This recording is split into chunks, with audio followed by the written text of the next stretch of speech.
63 doesn't feel like anything, really. It's not a round number. It's not a milestone. It just sounds tired. I spent the morning like I always do. Black coffee, the crossword, the creak of the porch swing under me, and a view of a lawn that refuses to stay green no matter how much I water it. It was quiet, comfortable in that lonely kind of way I've gotten used to since Ezra stopped speaking to me. Then came the knock. Not the impatient tap of the mailman or the neighbor kid selling coupons. Just one knock, then the sound of footsteps retreating. I opened the door and saw the box. Plain brown paper, carefully taped, a thin blue ribbon tied once around the middle. There was no doubt about the handwriting. I hadn't seen it in 3 years, but I would have known it with my eyes closed. Ezra wrote like a blueprint. Precise, no wasted curves, always in blue ink. I didn't open it right away. I just stood there barefoot on the doormat, staring at the neat letters spelling out my name. Marlene Greaves. I whispered it under my breath like it might sound different somehow, coming from him. Back inside, I set the package on the kitchen table. The coffee had gone cold. I reheated it and sat down, folding my hands in my lap like I was waiting to be called on. After 3 years of silence, not even a card when I had pneumonia, not a word when my sister passed away. Now this. Eventually, curiosity won. Inside the paper was a white box, and inside that, nestled in tissue like they were fragile, were cookies. Dozens of them, carefully iced, each one different. Blue flowers, golden leaves, stars with sugar dust, all handmade. Ezra had never baked a day in his life. No note except a small card taped to the inside of the lid. Happy birthday, Mom. Let's start over. I held the card like it might vanish if I blinked. My throat tightened. Not quite a lump, just that soft ache that creeps in when you want something to be real but don't trust it yet. I didn't eat them. I wanted to, but I didn't. Maybe it was pride. Maybe it was fear. Or maybe it was something quieter, something I couldn't name but didn't want to ignore. I slipped one cookie into a small Tupperware container, sealed it, and placed it in the fridge. The rest I rewrapped carefully. Ruth Langford lived just 15 minutes away. Ezra's mother-in-law. She'd always been good to me, especially when Ezra got distant. I figured if anyone deserved something sweet, it was her. And it felt easier to give them away than to wonder what they meant.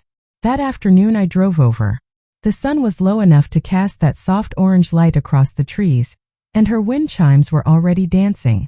I handed her the box with a smile, brushing off her protests.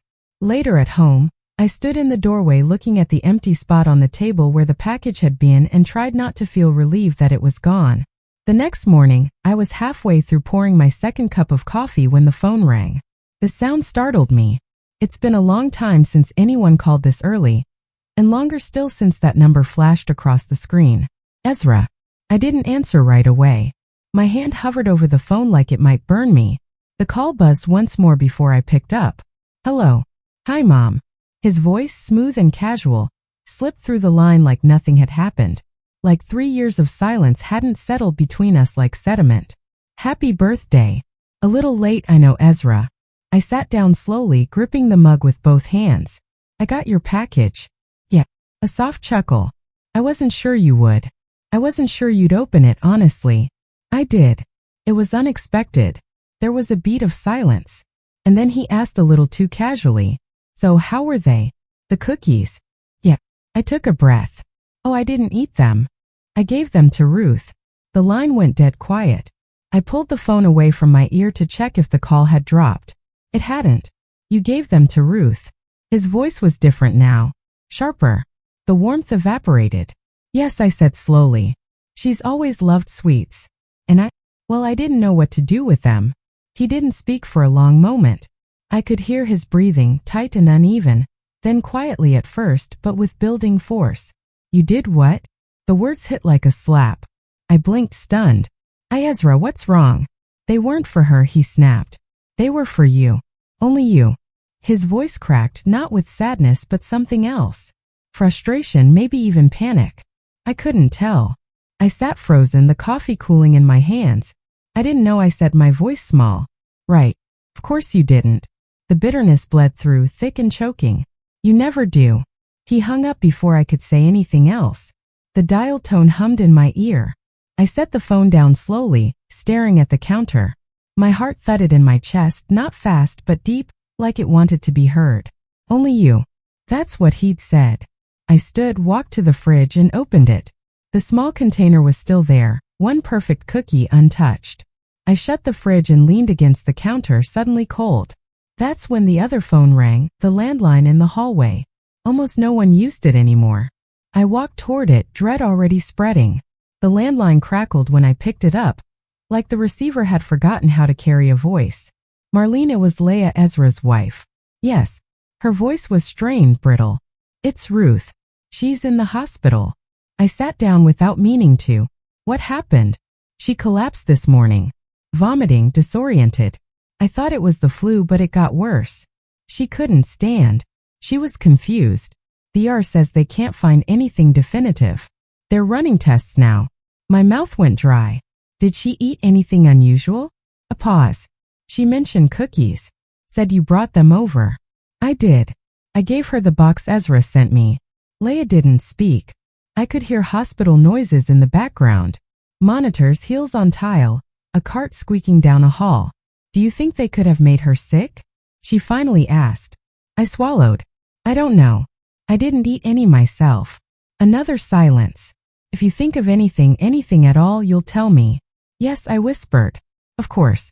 We hung up and I sat there in the dim light, staring at the wall. The afternoon sun had faded and left the living room in a dull haze. I didn't turn on the lights. I didn't move for a long time. Later, after dark, I wandered into the kitchen with the aimless instinct of someone looking for order. I started cleaning, wiping down surfaces, folding towels that didn't need folding. I opened the trash to empty it and saw something near the bottom. A small, clear plastic bottle like the kind vitamins come in. No label, just a faint ring of white powder clinging to the inside wall. I reached in and picked it up, turning it in my hands. It wasn't mine. I hadn't seen it before. The cap was still screwed on tight. I opened the fridge. The cookie was still there, tucked into its little container like it had been waiting for this moment. My hand shook as I lifted it out. I hadn't even remembered why I saved it. Something sweet for later. A small kindness for myself. Now I couldn't look at it without feeling sick. I carried the cookie and the empty bottle into the study and set them on the desk. The lamplight made the sugar crystals sparkle faintly. I sat down and folded my hands, staring at both like they might blink first. Was I the target? Was it meant for me? The questions hung there, too big to touch. Later, just before bed, I called the lab where Janelle Marora worked. She owed me a favor. I didn't say much, just that I needed something tested quietly. She said she could meet me in the morning. I hung up the phone and stood in the middle of the room for a long time before turning out the light. In the quiet, I could still hear Ezra's voice in my head. You did what? The cookie stayed in the fridge that night. So did the dread. The lab was tucked behind a medical office complex on the edge of town. The kind of place you'd never notice unless you were looking for it. Janelle came out herself to meet me in the parking lot. Her lab coat too crisp for how early it was. She didn't ask many questions, just raised an eyebrow when I handed her the container. This the kind of favor I'll regret? She asked lightly. I tried to smile but couldn't quite make it land. Just tell me what's in it. She nodded and disappeared through the side door. I sat in my car with the engine running and the radio off. My hands were cold. I didn't drive away. I couldn't. Memories crept in like water under a door.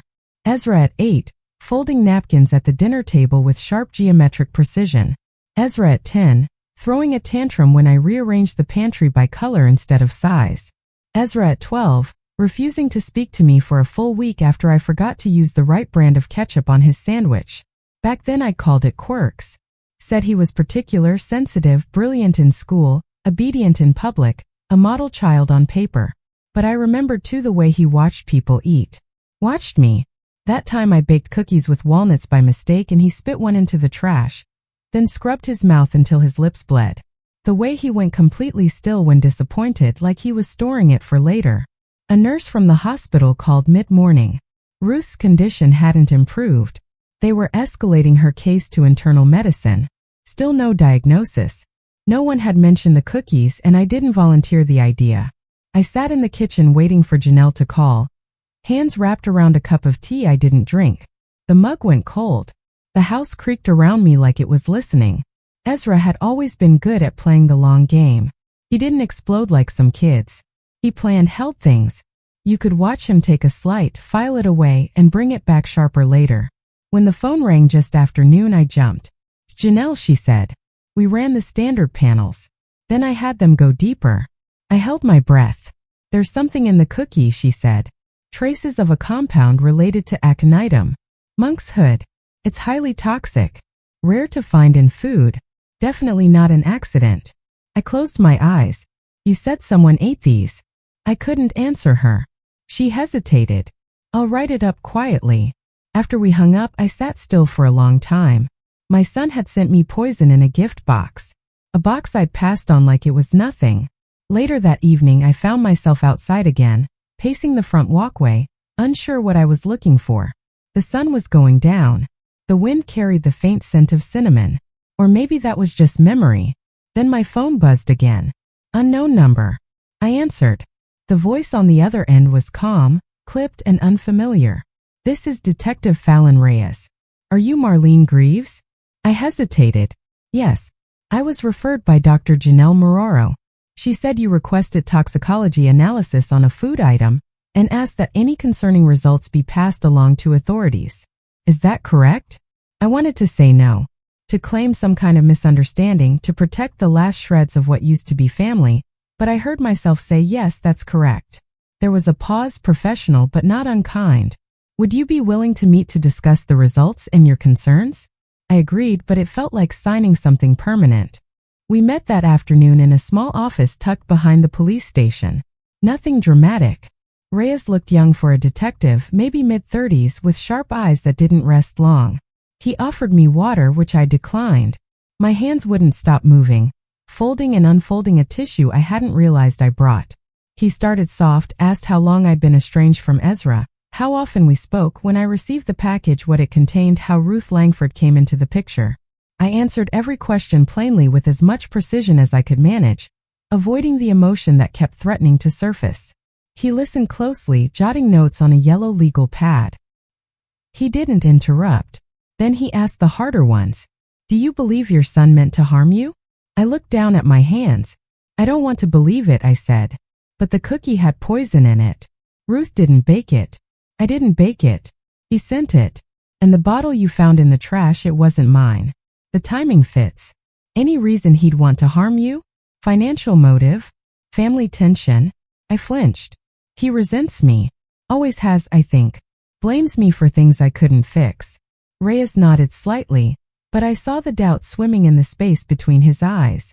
All I had was a poisoned cookie and a feeling in my gut. No fingerprints, no witness, no confession. He leaned forward. "Would you be willing to submit the cookie and the bottle as evidence? Let us open a formal case." I hesitated. It felt like betrayal, even though I knew better. Even though Ezra had made his move first. "Yes," I said finally. "If there's any chance he's done this before or would do it again, I can't ignore that." He nodded and stood, signaling the end of the meeting. "We'll log the items and keep you informed. If anything changes, please call me directly." As I walked out of the station, the sky was beginning to darken. I got into my car, locked the doors out of habit, and sat with my hands on the steering wheel. It wasn't guilt exactly. It was something older, deeper. The knowledge that motherhood didn't end just because the child had changed. The part of me that had once packed Ezra's school lunches now sat quiet and stunned, trying to understand how the boy I raised became the man who sent me a box of poison wrapped in ribbon. That night I didn't sleep. I left the hall light on. Every creak in the house made me sit up and listen. By morning I had decided, if he didn't want me to know what he was capable of, he should have been more careful. I would go see him, not as his mother, but as the woman he underestimated, and I would bring a recorder. Ezra answered the door with a tight smile, the kind that didn't reach his eyes. He looked thinner than I remembered, like something inside him had been slowly hollowing out. "Mom," he said, stepping aside. "This is a surprise." I forced a smile. "I heard about Ruth. I wanted to check in, see how she's doing." He nodded, gesturing me in. "She's still at St. Luke's. Leia's with her. They think it's some kind of virus." I nodded like I believed it. The phone in my coat pocket was already recording. His kitchen was spotless as always, A place where everything had a place down to the angle of the knife block. I kept my tone light. I'm sorry we didn't get to talk more the other day, I said. The cookies were lovely. Ezra raised an eyebrow. Were they? I watched his face. I didn't try them, actually. Ruth was thrilled. She said the star-shaped one was her favorite. There it was, the flicker. Barely a pause, but enough. His eyes narrowed just for a second, and his voice softened. Ruth picked the stars. I hadn't said what shape she ate, only that she liked one. Yes, I said slowly. She mentioned it. He turned to the sink, rinsing a glass that didn't need washing. She always did go for anything pretty. Always more concerned with aesthetics than what's underneath. I studied him. You never told me you'd started baking. He laughed, but it sounded off.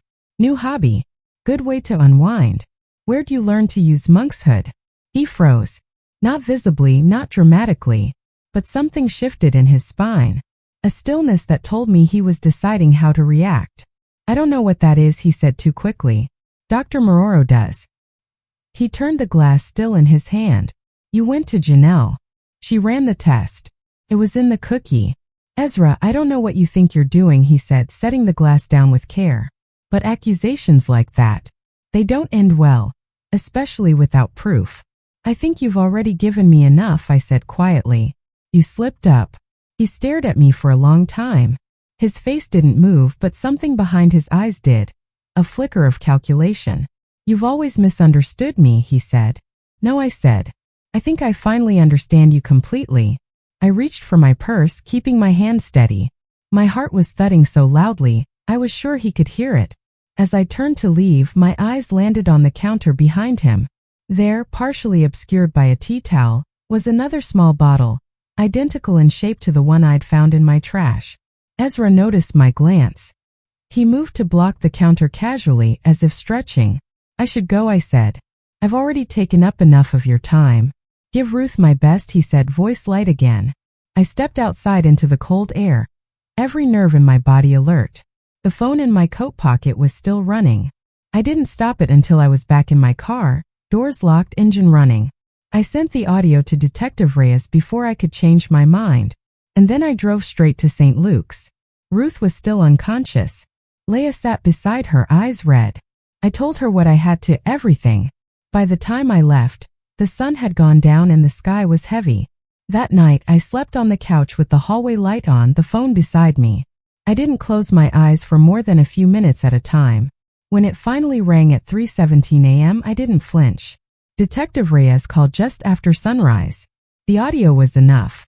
Coupled with the toxicology results in Ruth's medical report, it gave them the warrant they needed. Ezra was taken in before noon, quiet, composed, like he'd rehearsed it. I didn't go down to the station. There was nothing left to say. Ruth woke slowly over the next few days, confused, then grateful, then silent. I sat with her when Leah couldn't. She didn't ask for details and I didn't offer them. One afternoon I took her hand and said, I'm sorry. She squeezed it once. That was enough. Leah cried in my kitchen later that week. She said she should have known that Ezra had grown distant, strange.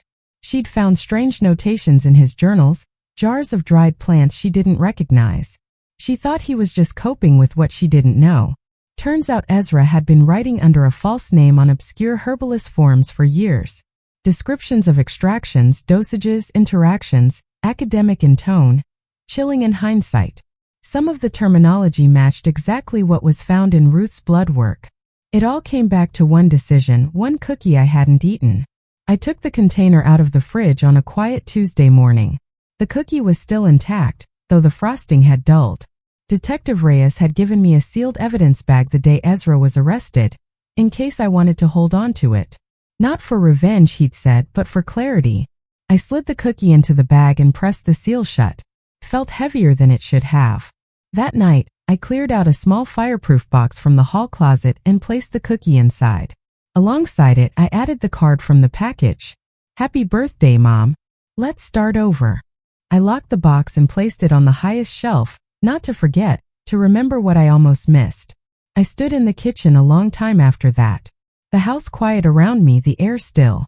Then I turned off the light and walked down the hall, unsure whether to feel safe again or if I ever really had.